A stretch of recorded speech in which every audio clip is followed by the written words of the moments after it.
saying he sucks, and because they think Houston is Carmelo Anthony, they don't think the Knicks, the Nuggets, or even the Trailblazers is Carmelo Anthony. They think Houston and OKC is Melo.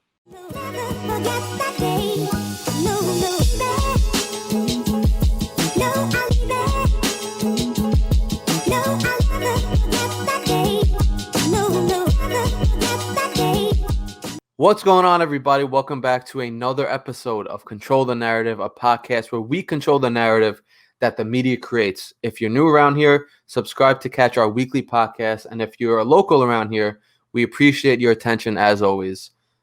Quick kind of update in terms of the Blazers and Carmelo Anthony. They've played 2 preseason games.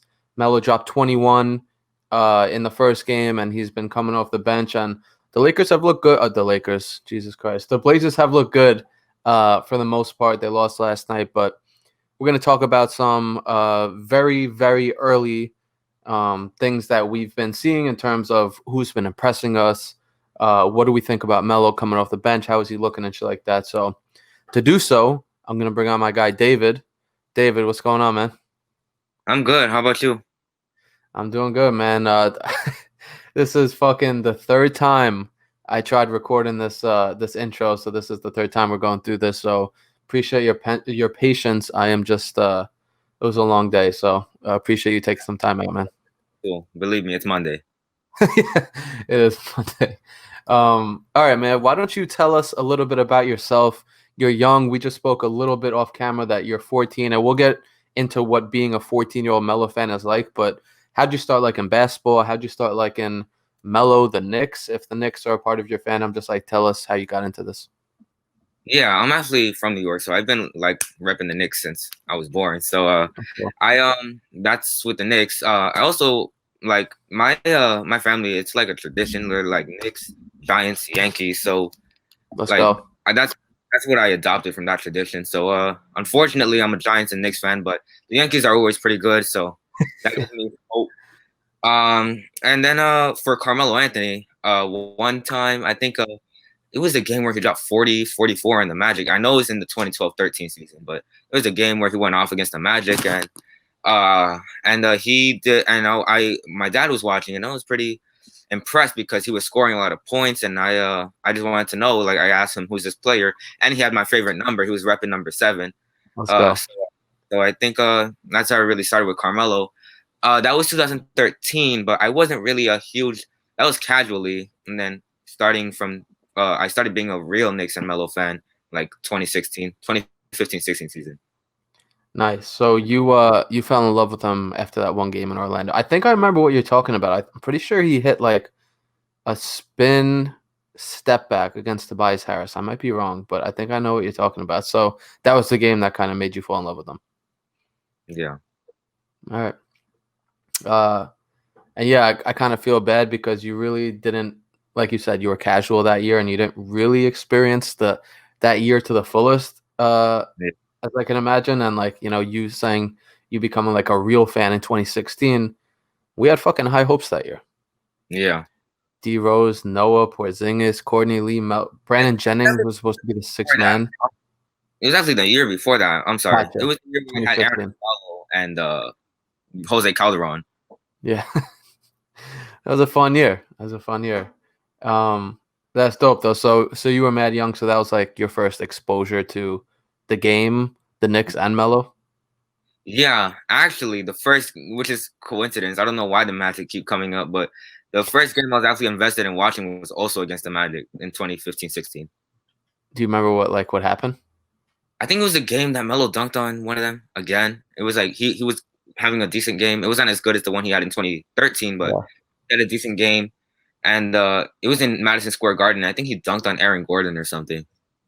That's badass. I don't remember that, but I don't doubt it.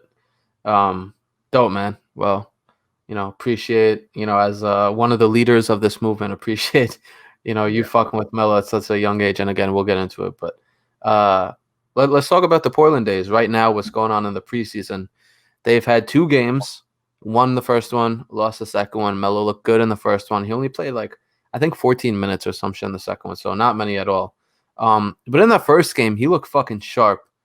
My question to you, and being a Melo fan, do you think this bench role is going to allow him to play more efficient minutes? Like, obviously, very, very early, 2 fucking preseason games. But what are your initial thoughts of how he's playing coming off the bench? Carmelo Anthony. I'm gonna say it right now, so nobody's surprised when I say it 5 minutes later. He's my sixth man. He's my sixth man of the year. I think he's gonna win it. I think he's gonna be the oldest sixth man of the year ever. I don't think anybody has won it since like past year 14.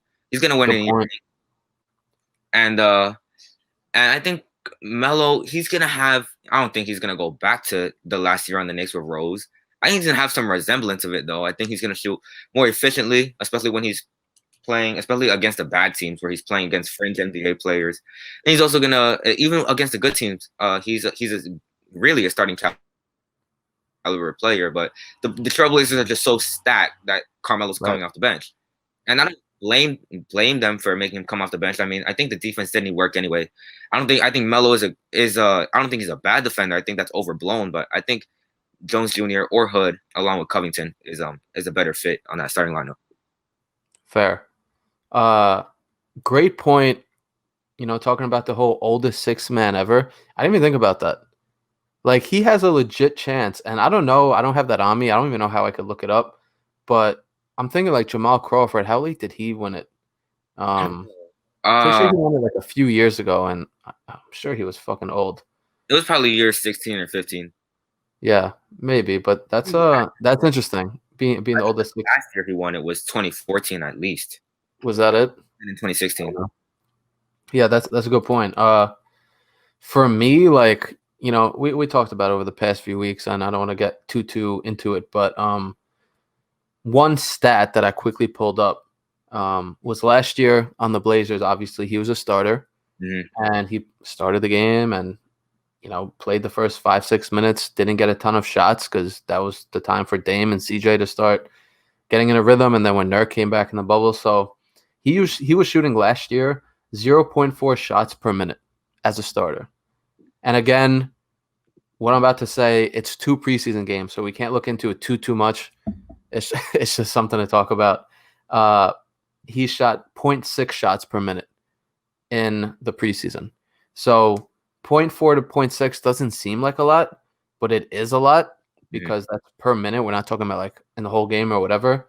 So I think another thing that's really important that I've realized pretty early on in these 2 preseason games was when he comes in, they give it to him in his spot. It's not like he comes in and, you know, he sits on the arc and just waits for the ball to come to him. Like, no, he comes in the game and they give it to him. And I think that's the whole idea. That's the whole strategy, is just bringing him in and letting Melo be Melo. And they let him be Melo last year too, but in certain spots because Dame had to get his shots, CJ had to get his shots, and obviously he's still going to be playing with them. But I think that's such a great strategy. Bring him in, give him the ball, let him get into a rhythm, and then later in the game, he will, like he always says it, he's a rhythm player, so he will be in that rhythm, and then he could spot up, and then he could hit those threes off Dame drives, or he could hit those threes off Nurk passes, or whatever the fuck it is. So I think it will allow him to play more efficient minutes because it seems like he'll get close to the same amount of shots he was getting last year, if not more. And they're going to be his shots. They're going to be elbow isolation. He's still getting like fucking double teamed in year 18. And nobody's even talking about that. Like, every game, and again, 2 games, but both games, the Kings were double teaming him when he got the ball, which is wild for a guy who was washed, 16 months ago? So yeah, it wasn't like, I don't even know, because even like in November, like you're right before he joined the Trailblazers, people were saying he's still trash. So like 13 months ago. Yeah. Wild. But overall, you think this bench roll is going to be a good thing or a bad thing? Oh yeah, it's going to be a good thing. I think the bench is going to, even though he said it was a tough pill to swallow, I don't know if that's just, I didn't see the interview, so I don't know if that's what the media is saying or what, if that's he said it, yeah. All right, so he said it. Even if it's a tough pill to swallow for him, he's gonna enjoy that pill really much. I mean, no, so much, because I think he's gonna get the shots he wants. He's literally gonna be the best player on the bench. He's gonna be the sixth, and Yeah, it's gonna be like in New York. Not I don't expect 20 points again, but I think he could shoot for like 17, 18 on a little Yeah. bit more efficiency since he's a volume scorer. Yeah. And, if he does that, he needs to average 12 points a game to crack top 10 scoring all time. Hmm. And it seems like he's going to do it because it just seems like he's going to come in. He's going to get his shots. He's going to be going up against second stringers. Let's also add that in there. You mentioned it once or twice. Like the guys that are going to be guarding him. Yesterday was what's the guy's name? The tall white guy in the Kings, Isn't it? Bielicha. No, it wasn't him. It was Bielicha or something. Was coming in guarding him, and like these bench guys, he's a starter. Like Melo is starting quality. No one is saying that that's not true, but he's going to be coming in against these bench guys. So that's another thing. If you give him his shots against bench guys, even at age 36, and he's turning 37 in May, he's going to eat them up. Yeah. So I also like how like I mean not like, but I feel like I've heard some people who say, well, look at all these wings that they have. Melo's only getting 10 to 15 minutes, 15 to 20 minutes. I like how the Trailblazers still know his worth, even though they do still have a lot of wings. I like how the Trailblazers are using him. I also like how Melo, at least in the first two preseason games, he's proving that he's not your normal 18-year vet. He's still gonna be he's still gonna get his 15 plus points. yep, looking forward to it, man. We should see it should be a fun season, and we should see a lot of points scored by that dude. Hopefully enough to get into the top 10, and all he needs again is 12 points a game, and that's if he plays all 72. So highly doubt he'll play all 72, but that'll go up to what, fucking 12.3 or some shit if he sits 5 games. So last question though. Do you know what if he scores what I projected, 17 to 18, what he'll get? I know that the top 10, it's like he'll move up to 9 if he scores like 100 or 200 more points. But then like the jump from 9 to 8, I think is pretty big. I think 8's Shaq. Let me look it up. I'm pretty sure 8's Shaq, and Melo's gonna pass a bunch of guys like Tim Duncan. Let me see. Melo has 26,446 points. Yeah. See, so from 10 to 9, it is like 90 points difference. So he definitely has a chance to get top 9. And then Shaq is like over 1,000 more. So I doubt he gets to 8 now. But like if he plays another season or two, which there's no reason to think he won't, he has a good chance of passing Shaquille O'Neal, one of the most dominating players of all time on the all-time scoring list. So Shaq, I don't want to get too off topic, but I do think Shaq is one of the greatest scorers of all time, especially because of his gravity. Most dominating for sure. Yeah, lots of points to be scored this year. All right, let's talk about some of the other guys on the team. You watch both preseason games, or have seen the highlights, or whatever. Who's impressed you in the first 2 preseason games on Portland, obviously? Yeah, in the first 2 preseason games, I mean, I saw the highlights for the second one. I watched the whole thing for the first one. Carmelo impressed me for the first one. I didn't think he was gonna come out have that type of game. I was like, Melo's. Besides Melo, he impresses us every game. But besides him, who else? Gary Trent Jr. Gary Trent Jr. He, especially in the first game, I thought he was just on a hot streak in the bubble because I remember people were really on him because he had that like 4-game stretch where he was really hot. But then he cooled down and he started taking dumb shots against the Lakers and stuff. I think he really impressed me. If he becomes more consistent, he can be a really great asset to the Trailblazers. And then another guy who impressed me, Derrick Jones Jr. Not only he's a good defender, not only he's an amazing finisher, but now he added the 3-point shot. So he really impressed me with that. I thought Derrick Jones Jr. and Nurkic was going to be a bad fit because of those are 2 guys who can't shoot. But if Jones patched up his jumper, I think that starting lineup and the Trailblazers as a whole are much better. Yeah. Nurk can shoot a little bit. He's not a bad shooter, especially for a big man. But yeah, I was going to say, honestly, I thought you were going to say Harry Giles, because Harry Giles has looked fucking good in these first 2 games. I buy basketball cards as like, an investment. I I bought Melo cards like $90. They went up to 500 and shit like that. So I always like try to. It's like a stock. So Harry Giles had that really good first game, and I was like, shit, let me buy his rookie card. So they were on eBay for $30 or best offer. So I offered 18. I'm like, all right, let me see if I could get it for 18. Couldn't get it for 18. And then I woke up the next morning and somebody bought both of them for $30, like $30 each. So people are catching on to him. His whole thing has been health. I also think that I probably have a little bit of a bias towards him because he, was idolizing Melo and all that shit growing up. Like all of his quotes he was talking about. He did a elementary school project on Melo, and he had Melo's posters in his room and shit growing up. So he's really impressed me. And the other guy, Gary Trent, you hit the fucking nail on the head. I didn't know because last year in the regular season before the bubble, he was good. Like nothing crazy. He was solid.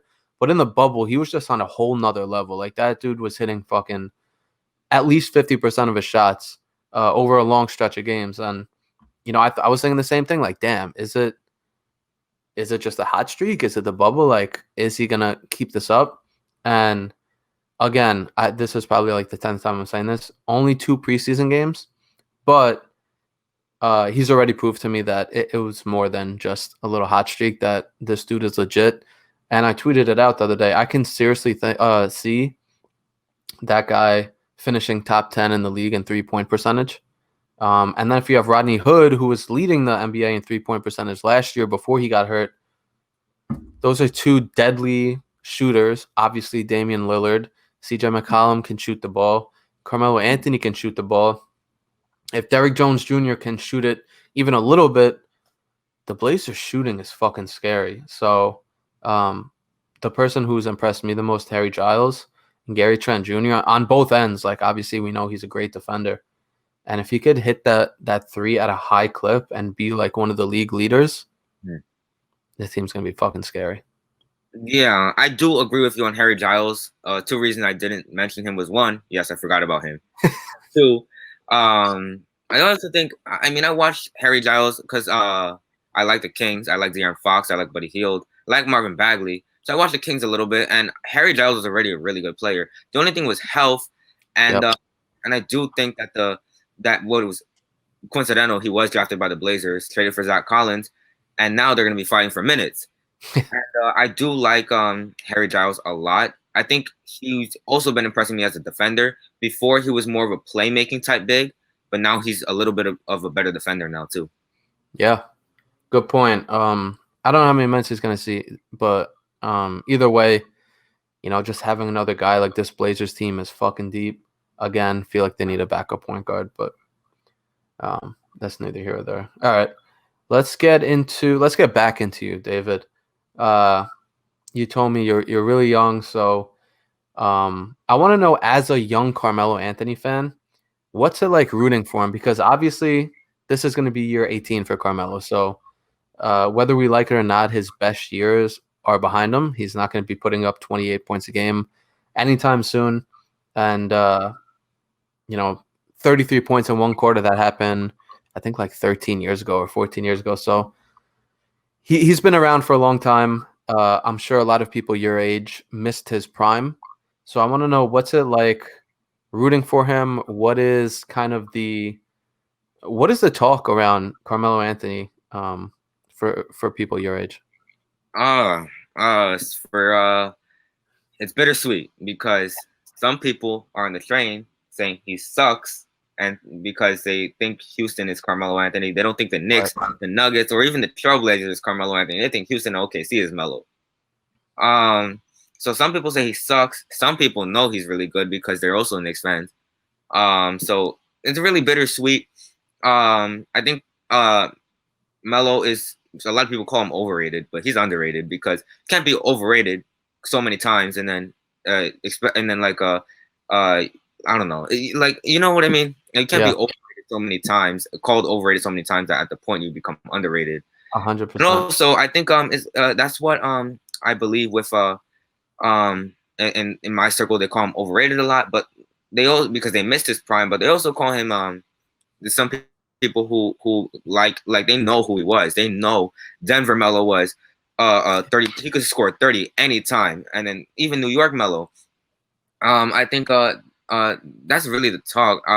Another thing was that I'm the biggest Carmelo Anthony fan amongst my friend group. So whenever he was dropping 20 bombs on the Blazers, he was people were saying, "Oh, how many points do you think Melo is gonna average to end the season?" Or like, "Carmelo's back, he resurrected himself and stuff." And I was like, Carmelo has always been this good. He's just been dealt a bad hand ever since Phil Jackson got the Knicks. Yeah.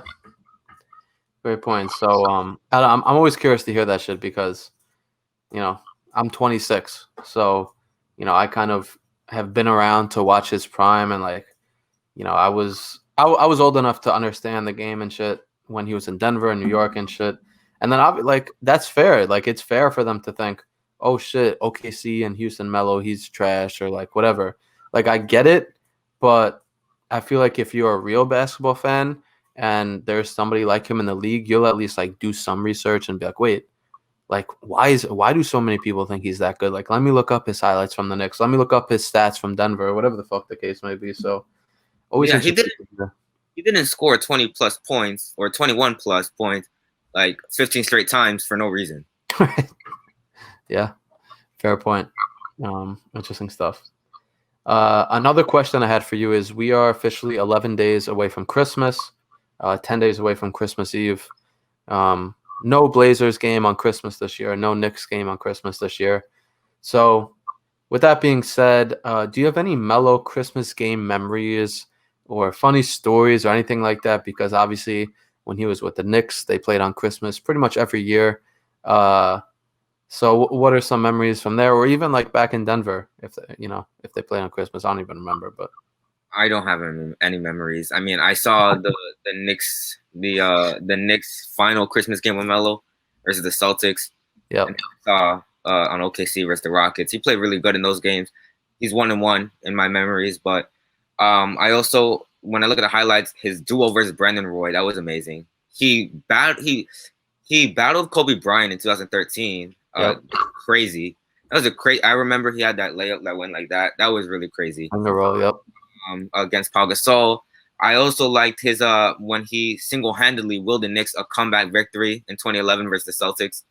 Again, I mean, my memories on Christmas is Carmelo played really well, but either they lost or they won. Like since it's only 2 games I saw, but from the other games on Christmas, he was really elite. He was clutching those games, and when they lost, when he was playing at least, they were really close. Besides 2015 versus the Wizards, and then he didn't play against OKC in 2014. But yeah, I think Carmelo, he's a really good Christmas performer. Like he's one of those guys that, at least, especially in his prime, he was box office on Christmas. He's gonna play great on Christmas. He gets up for the big games. I've watched all those games. The Lakers game I watched when him and Kobe went at each other, and the Lakers won that game. 2014, you're right. He didn't play. 2015 was that Wizards game when he was out there. He was out there with guys like Jose Calderon, Shane Larkin, Quincy Acey, who he didn't even punch John Wall. He like tried to punch John Wall and like did like a mini headlock. And then Cole Aldrich walked away infamously from defending his teammate, which just kind of tells you the kind of teammates that Melo had. But it was always cool watching Melo and the Knicks on Christmas, and it was cool, but it also sucks because they would always play 12 o'clock. They would always play the 12 o'clock game. So I would wake up, I would go to my cousin's house, be like, "Oh, can you turn on the Knicks game?" They'd be like, "All right, fine." Like, "Yeah, we'll put it on for you." So we put it on, and then by 2:30, my Christmas was ruined because they'd lose every fucking year. So yeah. I don't think they won a Christmas. And every single game they lost, it was, at least on Christmas, it was not Melo's fault. Like, he had that like 35-point game, like I said, versus the Lakers, and even the Wizards. Nobody can name Quincy Acey or Jose Calderon, Shane Larkin, like, or even wasn't Amari Stoudemire, but he was old in that game. I don't know. Yeah, Amari was on the team. Name the bench. I can't name the bench. Yeah, he played with absolute bums, and even J.R. Smith and Iman Shumpert were already traded. Like nobody's to play with. The fact that it was only like a 15-point lead was crazy, and it was because Melo was having a good game. Yeah, and then that game 2016 you said when they played the Celtics, that was really when the season went downhill for that team. Mhm. Like they had won the 20th. It was December 20th versus Indiana, where Melo hit like 8 threes or some shit. And the 22nd, I went to the game and it was versus the Magic, and they like kicked the shit out of the Magic. And then that Christmas Day game, they lost, and that's when apparently Phil Jackson stepped in, and that whole season just really tough. I think they were like fucking top 4 in the East at that point, or top 5 in the East, and then Phil Jackson came in. Yeah, I remember that. I went to the game where he scored 35 points, willed the Pacers to the comeback, got the ankle breaker on Thaddeus Young. And yeah. He did all of that. He went off. That was my first Knicks game, actually. My first game, period. So I went to that game. It was really good. It come from behind victory. I remember looking at the standings after that night, and I think the Knicks, they had not clinched, but like they were already like second or third. I don't remember if they were second or third, but they were around that range. They were second or third, and they looked like they were what we all thought they were going to be, a great team. But Phil Jackson stepped in. He ruined the chemistry. He ruined the fit, and you can't really play triangle in today's NBA, especially with guys like Derrick Rose and Carmelo Anthony. And Kristaps Porzingis too, even. And Joakim Noah was a disaster. Don't even get me started on him. Yeah. Crazy times, man. Crazy fucking times with Phil and just all that shit. And like I said, obviously I would have loved to watch Melo Christmas this year, but I mean it's different now because he's in Portland, so they have a much greater chance of winning than the Knicks did with all those guys that you were talking about. So it was cool, but Christmas Day games always fun. So guess we'll just have to watch other teams this year. All right, David, we've come to the end of the podcast here. At the end of every podcast, we allow our guests to control a narrative. Lately, it's been all basketball related, but it could be sports related. It doesn't have to be sports related. It could be, I don't know, fucking light related, like literally whatever you want. So I'm going to give you the floor and allow you to control a narrative. I do want to control a narrative. I think, and it is basketball related. I know it's been basketball related a lot lately, but I have to stick basketball. Go for it. I do think I want to control the narrative that whether you like it or not, if you hate him or not, if you believe the Jeremy Lin rumors and stuff, Carmelo is a top 50 player ever, in my opinion. And a lot of people's opinions. I don't think you're crazy to say he's top 50. And I think he's a top 10 small forward ever. And I don't think it's crazy if you don't have him top 10 or not. But that's besides the point. I think Carmelo is a really great player, and that he's been dealt a really bad hand, especially after like when Phil Jackson got there and OKC and Houston. And I think Carmelo, he himself is not a missed opportunity. I think the Knicks not utilizing him enough is a missed opportunity, because if you look at all the wings that are, like, most championships are from shooting guards and small forwards. These are wings. Carmelo Anthony is a wing. And I think he could have done much better if New York used that market to attract players, especially Chris Paul. Chris Paul wanted to come. Yep.